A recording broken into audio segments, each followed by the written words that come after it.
Hello मेरे dear friends, welcome to KCC. मैं हूं श्याम कुमार और आज लेकर आए प्रोनाउन। दोस्तों, ये पार्ट्स ऑफ स्पीच का ये दूसरा भाग है। पहला भाग अपलोड हो चुका है, तो चैनल में जाके देखिए, वीडियो लाइक कीजिए, सब्सक्राइब कीजिए और कमेंट कीजिए। तो दोस्तों, समय न वेस्ट करते हुए चलते अपने स्टडी की ओर। तो दोस्तों, यह है प्रोनाउन और प्रोनाउन को हिंदी में कहते हैं सर्वनाम। प्रोनाउन को हिंदी में कहते हैं सर्वनाम। तो पहले प्रोनाउन का डेफिनेशन जानेंगे। What is the definition of pronoun? तो दोस्तों, प्रोनाउन का डेफिनेशन होता है which word used instead of noun is called pronoun.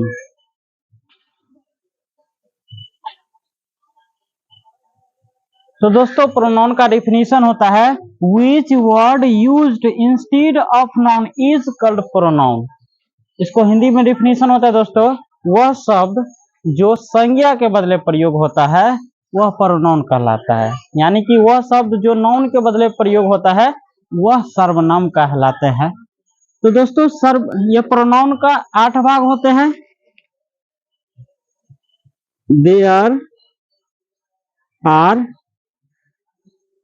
8 kinds of pronoun. दोस्तों, प्रोनाउन का 8 भाग होते हैं, जिसमें पहला है पर्सनल प्रोनाउन, दूसरा है डेमोन्स्ट्रेटिव प्रोनाउन,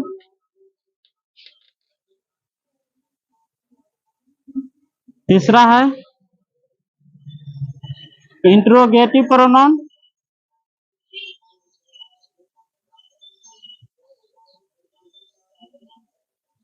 और चौथा है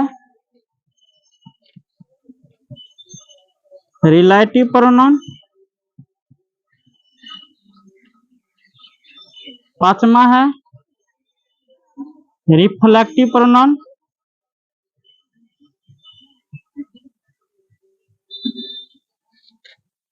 और छठा है indefinite pronoun.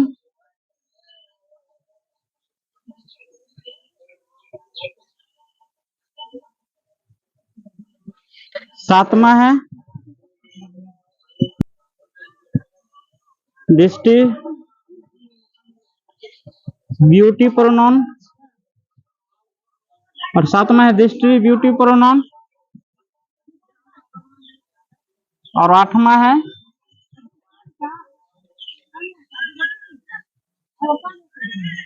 Reciprocal pronoun.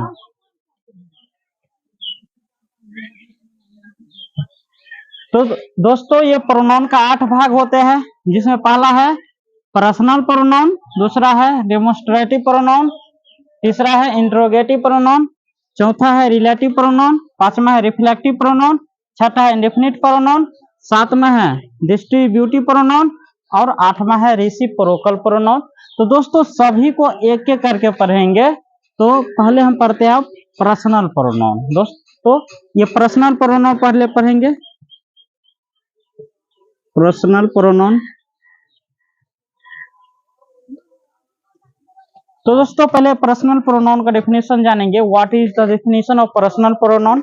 What is personal pronoun? तो इसको जानेंगे दोस्तों। तो पर्सनल प्रोनाउन का डेफिनेशन होता है the pronoun which stands for the name of person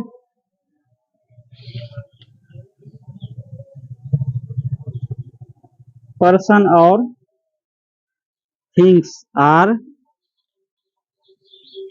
called personal pronoun।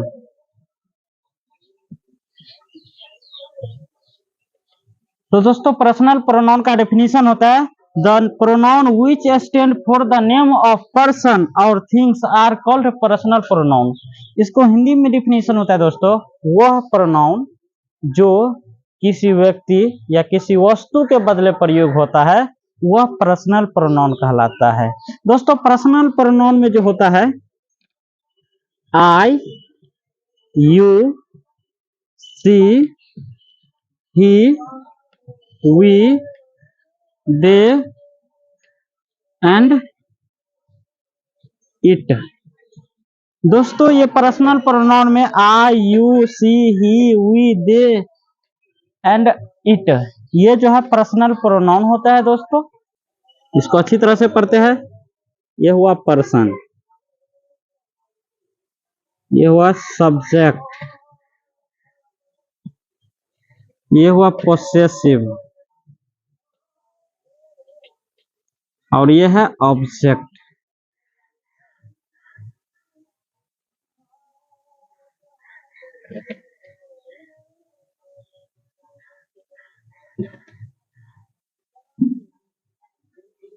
तो दोस्तों यह है पर्सन और पर्सन में फर्स्ट पर्सन होगा दोस्तों, फर्स्ट पर्सन। दोस्तों फर्स्ट पर्सन में जो होता है आई होता है और आई को हिंदी में होता है मैं को अंग्रेजी में कहेंगे आई, और आई जो है सब्जेक्टिव केस है। और आई को दोस्तों ये पोसेसिव है। जो दोस्तों पोसेसिव का दो भाग होता है, एक होता है एडजेक्टिव और दूसरा भाग होता है प्रोनाउन। तो दोस्तों ये है आई और आई जो है फर्स्ट पर्सन है, आई जो है सब्जेक्टिव केस है और आई को एडजेक्टिव बनाएंगे तो आई का एडजेक्टिव होता है माई और आई को प्रोनाउन होता है माइन और आई को ऑब्जेक्टिव क्या होता है मी। वी और वी को हिंदी में कहता है हम लोग। वी है सब्जेक्टिव केस और वी को एडजेक्टिव बनाएंगे तो आवर होगा और वी को प्रोनाउन बनाएंगे तो आवर्स होगा और वी को एडजेक्टिव केस बनाएंगे तो अस होगा। तो दोस्तों समझ में आ गया। वी है फर्स्ट पर्सन, ये सब्जेक्टिव केस है और वी का एडजेक्टिव होगा आवर, वी का प्रोनाउन होगा आवर्स और वी जो है ऑब्जेक्टिव केस होगा अस होगा। अब सेकंड पर्सन पढ़ते हैं दोस्तों। सेकंड पर्सन में होगा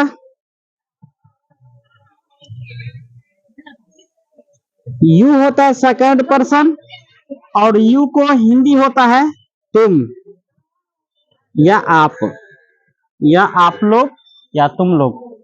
यू है ये सेकंड पर्सन है, यू सब्जेक्टिव केस है दोस्तों और यू को एडजेक्टिव बनाएंगे तो योर होगा और यू को प्रोनाउन बनाएंगे तो योर्स होगा और यू को ऑब्जेक्टिव केस बनाएंगे तो यू होगा। दोस्तों यू जो होता है सब्जेक्टिव केस और ऑब्जेक्टिव केस दोनों सेम होता है। तो ये सेकंड पर्सन यू हो गया। अब थर्ड पर्सन पढ़ते हैं।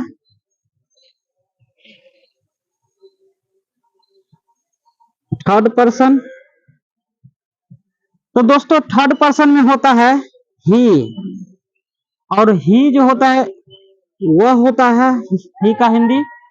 और दोस्तों ही का प्रयोग करना है पुरुष के लिए ही होता है, अगर पुरुष रहेगा उसके लिए ही होगा और ही जो है सब्जेक्टिव केस है और ही का एडजेक्टिव बनाएंगे तो हीज होगा और ही को प्रोनाउन बनाएंगे तो हीज होगा। दोस्तों हीज प्रोनाउन और एडजेक्टिव दोनों होता है ही का और ही का ऑब्जेक्टिव केस होता है हिम।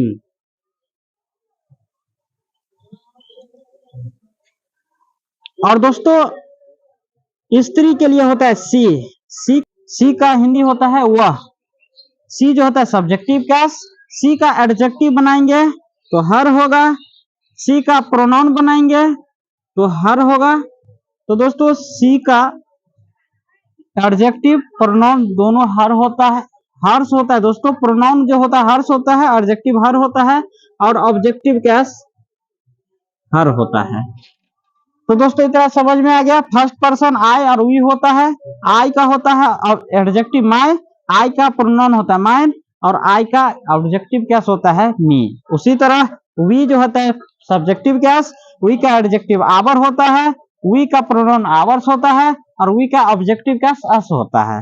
अब आया सेकंड पर्सन। सेकंड पर्सन में यू सब्जेक्टिव कैस, यू का एडजेक्टिव योर होगा, यू का प्रोनाउन योर्स होता है दोस्तों, यू का प्रोनाउन योर्स होता है और यू का ऑब्जेक्टिव कैस यू होता है। अब थर्ड पर्सन है ही और सी जो है सब्जेक्टिव कैस, ही का एडजेक्टिव होता है हीज, ही का एडजेक्टिव और प्रोनाउन दोनों हीज होगा और ही का ऑब्जेक्टिव कैस हिम होता है। सी भी है जो थर्ड पर्सन है और सब्जेक्टिव कैस, सी का एडजेक्टिव हर होता है और सी का प्रोनाउन हर्ष होता है और सी का ऑब्जेक्टिव कैस हर होता है। तो ये टेबल दोस्तों समझ में आ गया। अब चलो हम इस टेबल को अच्छी तरह से अब समझते हैं। तो दोस्तों अगर शॉर्ट स्क्रीन लेना है तो ले सकते हैं। तो इसको पहले हम इसको क्लीन कर देते हैं। चलो दोस्तों तो पहला एग्जांपल ले लेते हैं। एग्जांपल है I am calling you, I am calling you.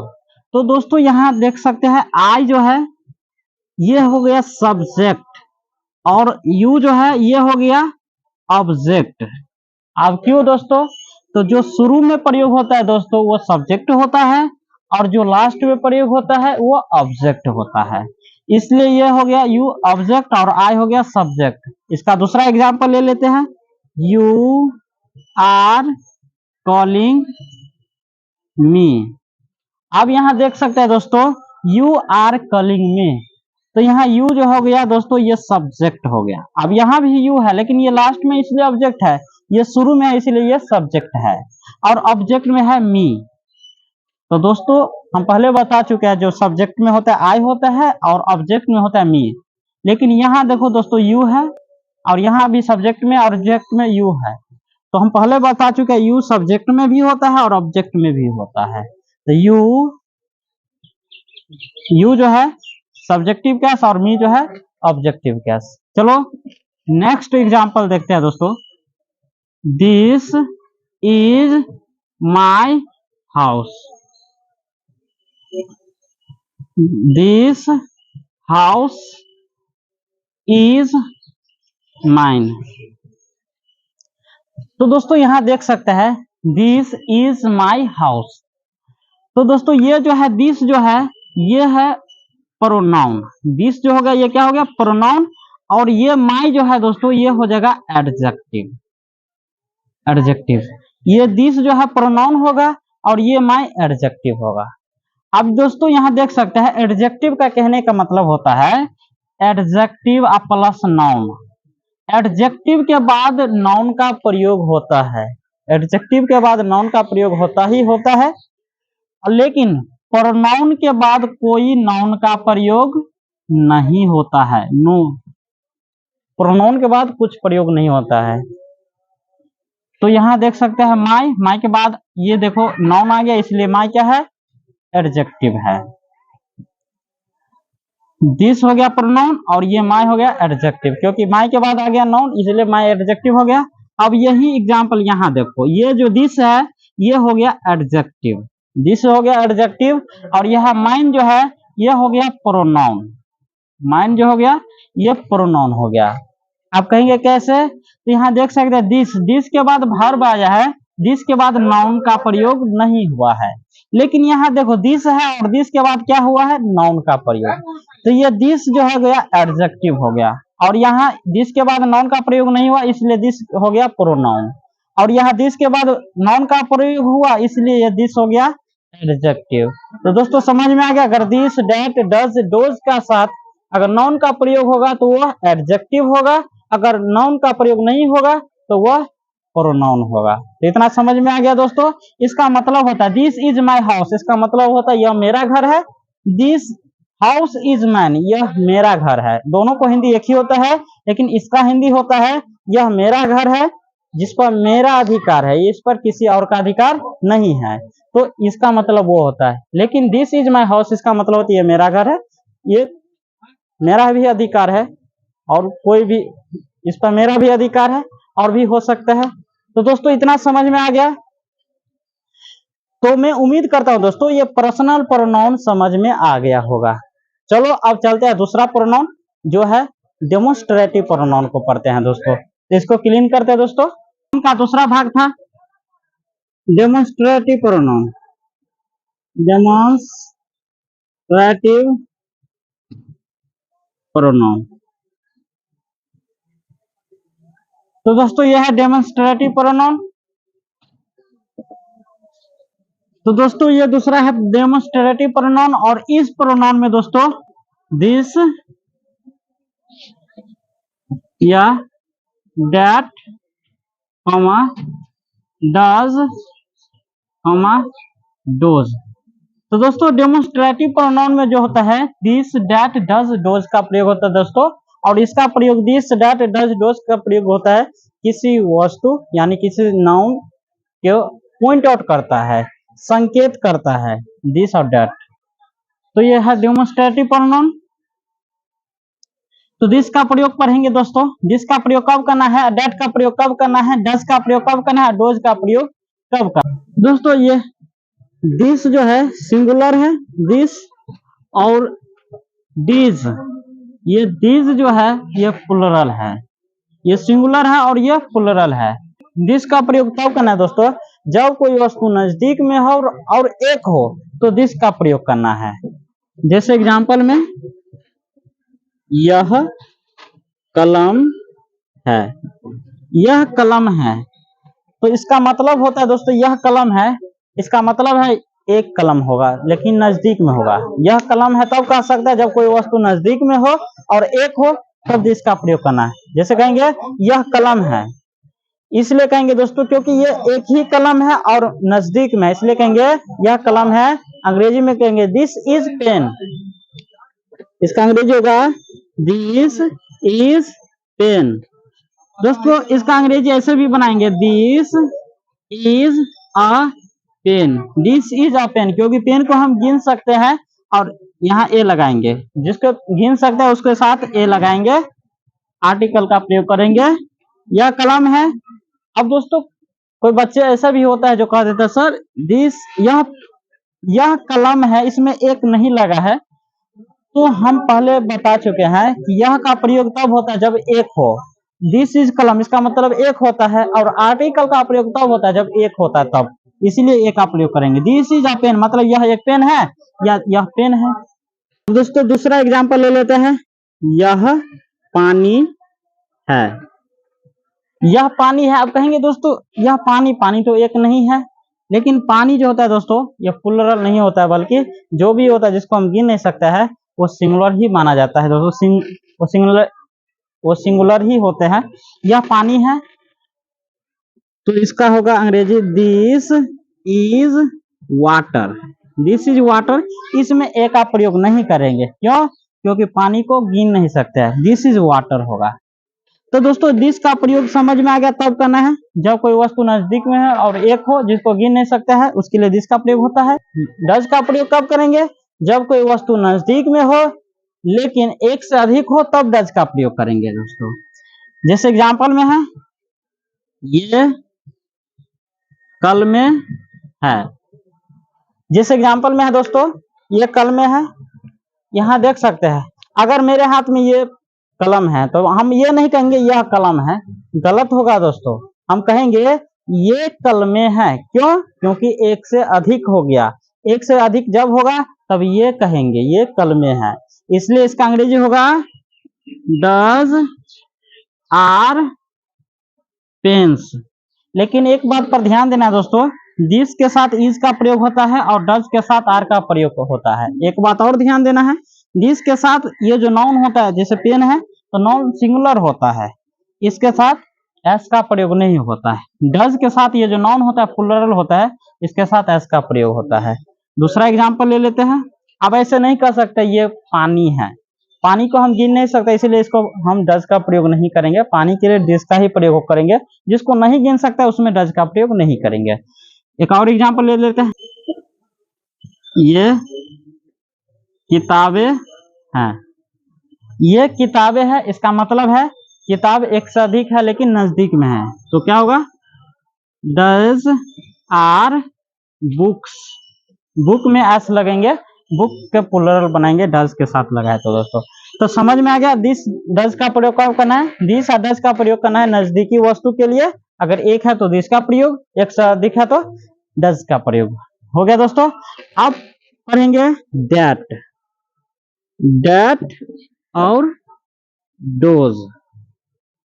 दोस्तों दैट और डोज का प्रयोग उसी तरह करना है। दैट का प्रयोग करना है कोई वस्तु एक हो लेकिन दूर में हो तब दैट का प्रयोग करना है। अगर कोई वस्तु को गिन नहीं सकते हैं और दूर में है तब भी दैट का प्रयोग करना है। जैसे एग्जांपल में वह पेन है, वह पेन है, तो वह पेन अगर दूर में होगा लेकिन एक पेन होगा तब कहेंगे वह पेन है। तो इसको ऐसे कह सकते हैं दैट इज पेन, या ऐसे कह सकते हैं that is a pen, that is a pen, क्योंकि एक पेन है। दूसरा एग्जांपल ले लेते हैं वह पानी है, वह पानी है, तो इसका अंग्रेजी होगा that is water, that is water, जिसको गिन नहीं सकते हैं और दूर में है तो दैट का प्रयोग करना है। अब डोज का प्रयोग करते हैं। वे कल में है, वे कल में है, इसका मतलब होता है हिंदी से भी पता चलता है वे कल में है, इसका पहले से पता चल जाएगा कि वे है, इसका मतलब एक से अधिक है और दूर में है। इसका होगा अंग्रेजी those are pens, those are pens. दूसरा एग्जांपल लेते हैं वे लड़के हैं, वे लड़के हैं, तो वे कहेगा डोज आर बॉयज। तो दोस्तों दैट का प्रयोग और डोज का प्रयोग दूर वस्तु के लिए होता है। दैट का प्रयोग एक के लिए होता है या सिंगुलर नाउन के लिए होता है, लेकिन जिसको गिन नहीं सकता है दैट का प्रयोग होता है। लेकिन डोज का प्रयोग होता है एक से अधिक हो लेकिन प्लूरल हो तो डोज का प्रयोग करना है दोस्तों।